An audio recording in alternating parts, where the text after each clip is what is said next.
Good morning, students. In the video number 8, we have completed the chapter of solutions. Here at the end, we have studied colligative properties of electrolytes.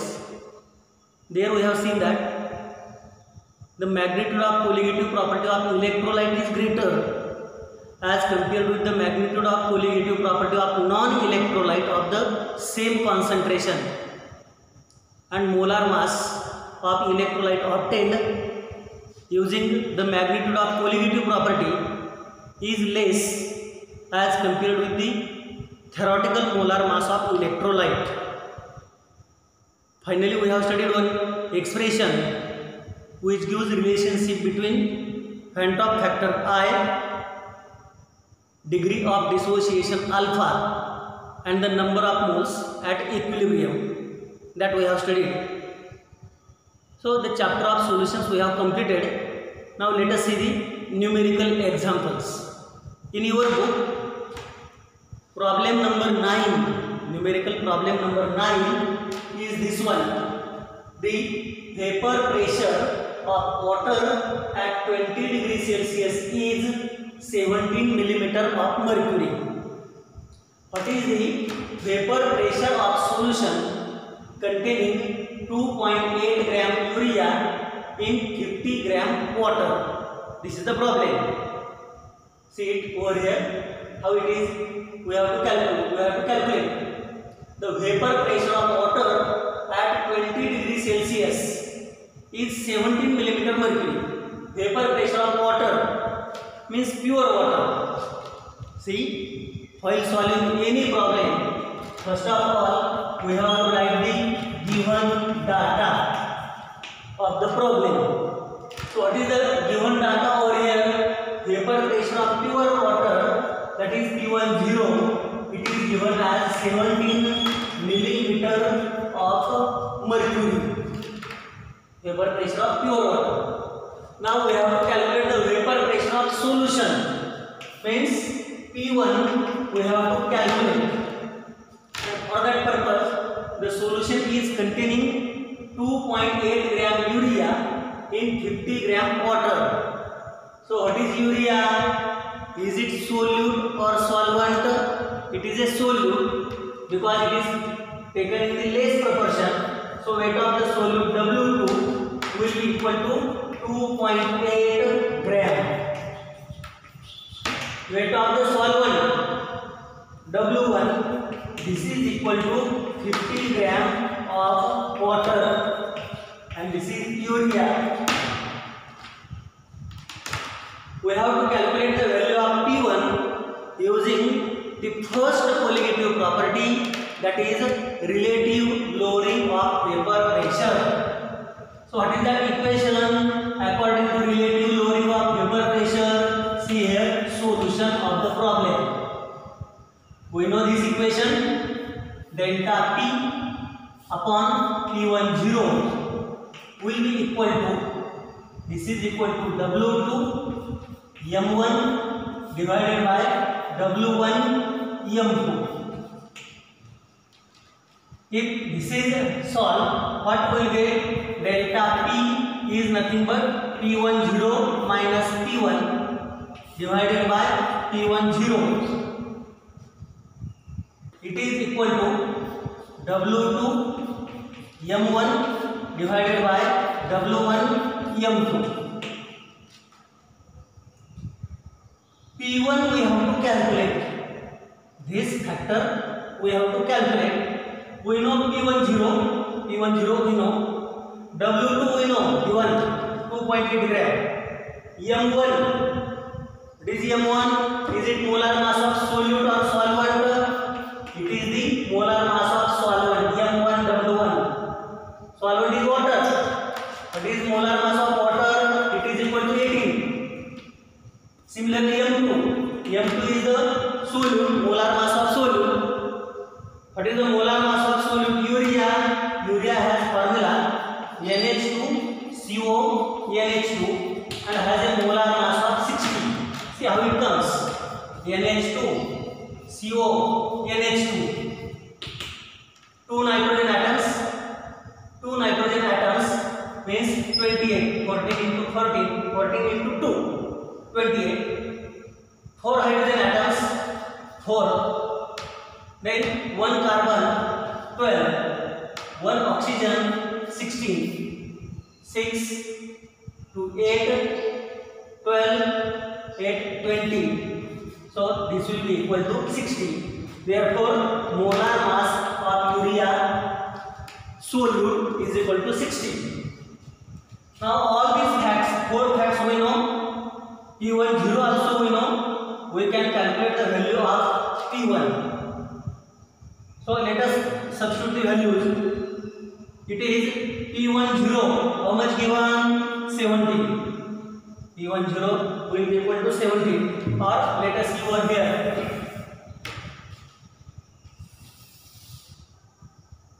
P1 0 substitute the values 17 minus P1 we have to calculate, divided by P1 0 again 17. It is equal to W2. How much W2? 2.8 gram multiplied by M1 18 divided by W1 it is 50 multiplied by M2 60.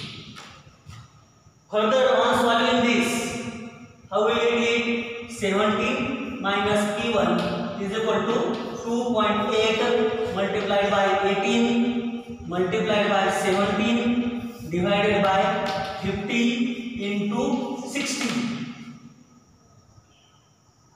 Now how to solve this? This we have to calculate. How we have to calculate it? See the log of numerator. Make its addition separately. Then see the log of denominator. Make the addition separately. Then log of numerator minus log of denominator. You will get certain factor. And then see the antilog of that factor. That is the final answer. How to solve this? 17 minus P1 will be equal to log of numerator minus log of denominator.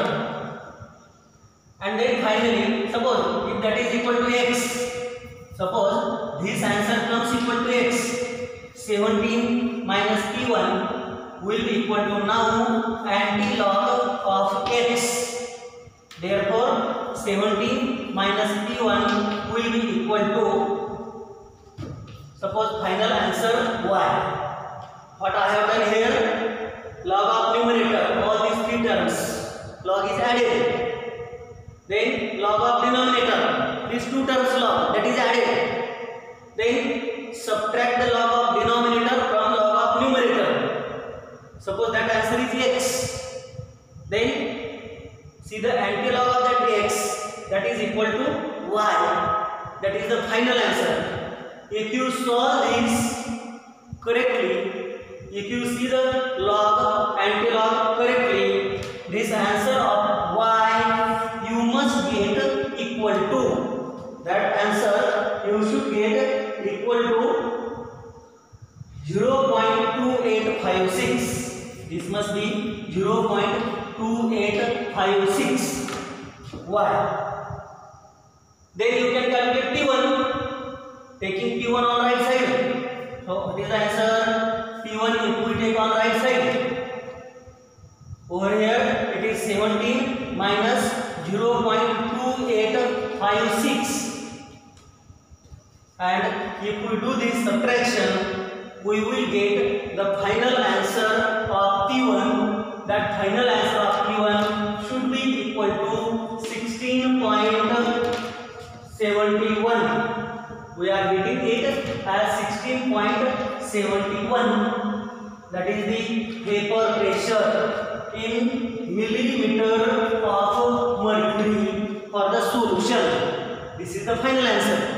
In your book, it is given as 16.17. 17 it is given, but we are getting as 16.71. That is the printing mistake in our book. This is how the problem can be solved. You got it? How I have solved this problem? The vapor pressure of pure water means solvent is given. That is this one, 17 mm of mercury. solution is P1 we have to calculate. For that, this is non-volatile non-electrolyte solute 2.8 gram dissolved in the solvent 50 gram of water, where molar mass of water is 18 and the molar mass of urea solute is 60. Using all those figures, all those values, since we know this equation, delta P upon P1 0 is equal to W2M1 divided by W1M2. Delta P is nothing but P1 0 minus P1. So this P1 we can calculate by substituting all the values.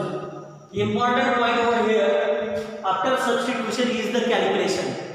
Let's see the log of numerator, all these three terms, add them, then see the log of denominator, two terms, add them, log of numerator minus log of denominator.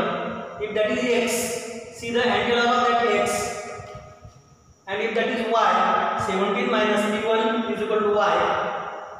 If you see the correct log, antilog, all those factors, subtraction, antilog, you must get this answer.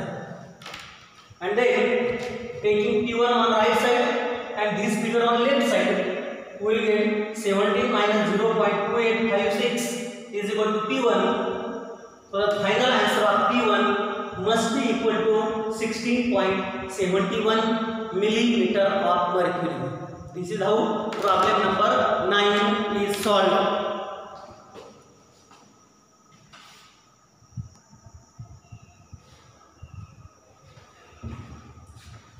Now this is problem number 10 in your book. Problem number 10. So what is this problem? A 5% aqueous solution by mass of cane sugar, molar mass 342 gram per mole, has a freezing point of 271 Kelvin. Calculate the freezing point of 5% aqueous glucose solution. Now see the data. Given data for this problem. What is the solvent used? Aqueous solution. Aqueous means the solvent used is water, and the solute over here is a cane sugar, 5%. 5% means mass of solute, it is equal to 5 gram. Mass of the solvent W1 will be equal to 95 gram. The solute is nothing but sucrose. Solvent is water, and this solution has a freezing point of solution TF. It is equal to 271 Kelvin. This is the data. Up to this level, this is the data. We know the freezing point of pure solvent water T0F, 0 degree Celsius, that is equal to 273 Kelvin. So freezing point of pure solvent we know. Freezing point of solution is this one. W2, W1 is known. We can calculate freezing point depression constant. We can calculate molar depression constant. From this data, what is the depression of freezing point? Delta TF, it is equal to T0F minus TF. So it is equal to 273 minus 271 will be equal to 2 Kelvin. Now we know this formula. Solution. We know this formula. Delta TF will be equal to 1000 Kf W2 divided by M2 W1. So Kf we have to calculate. Delta Tf we know it is 2. Kf we have to calculate. M2. How much M2 we are taking? M2 is the molar mass of solute, that is given 342 gram per mole.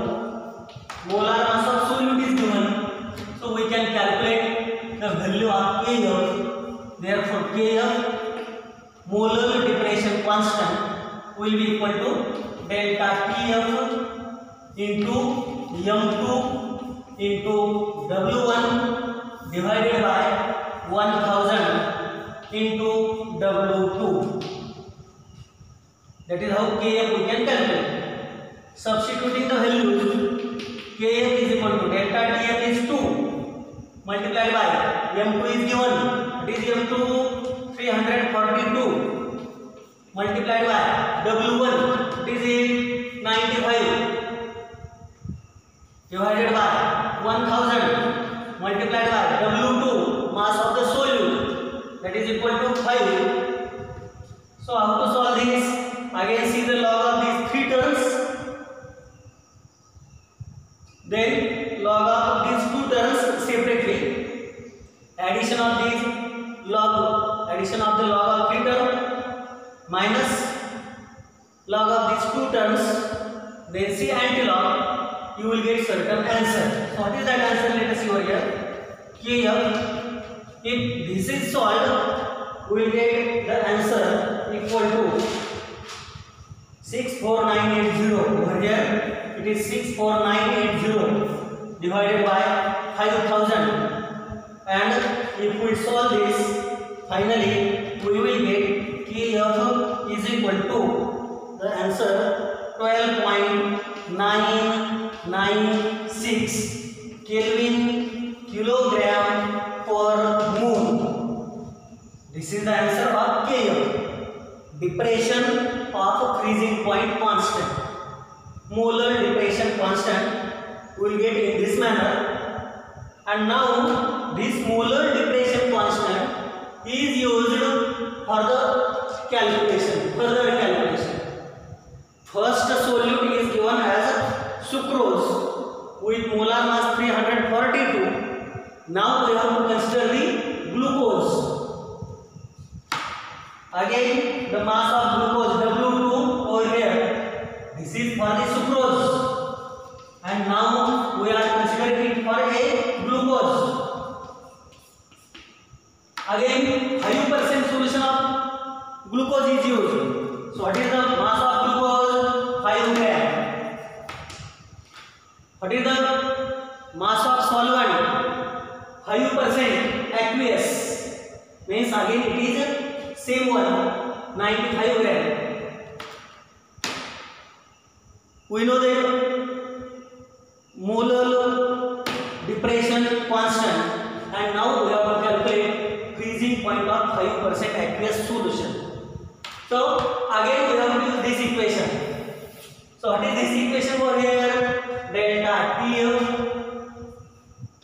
is equal to 1000 Kf W2 divided by M2 W1. Now over here, what is this? Delta Tf. Delta Tf is nothing but Tf0 minus Tf. This is what we have to calculate. This we have to calculate. It is equal to 1000 Kf W2 divided by M2 W1. Now Tf0 we know, this is 273. Tf we have to calculate. Kf already we have calculated. W2 5 gram. M2 now it is different. M2 here we have to calculate now. Glucose has formula 6C6H12O6. 6 carbon atoms. 12 into 6 equal to 72. 12 hydrogen atoms.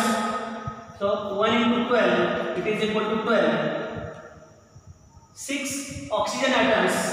16 into 6 it is equal to 96.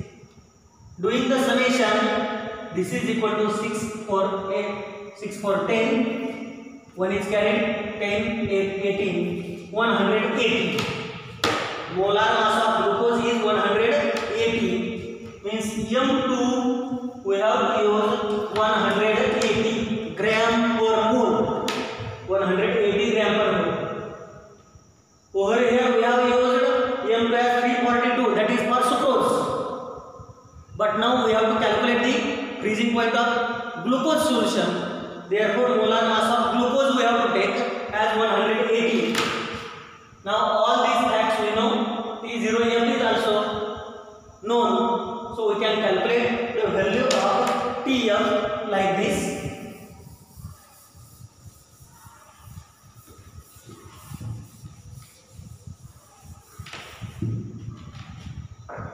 See the substitution and calculation of answer. T0F 273 minus Tf, this we have to calculate, equal to 1000 into, what is the value of Kf? Just now we have calculated 12.996 multiplied by W2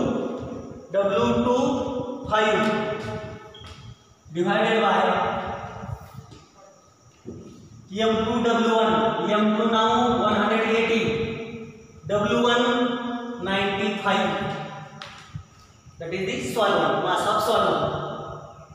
Again solve this side, right side, see the logarithm of above 3 terms, add them, then see the logarithm of these 2 terms, add them, log of numerator minus log of denominator, and then antilog.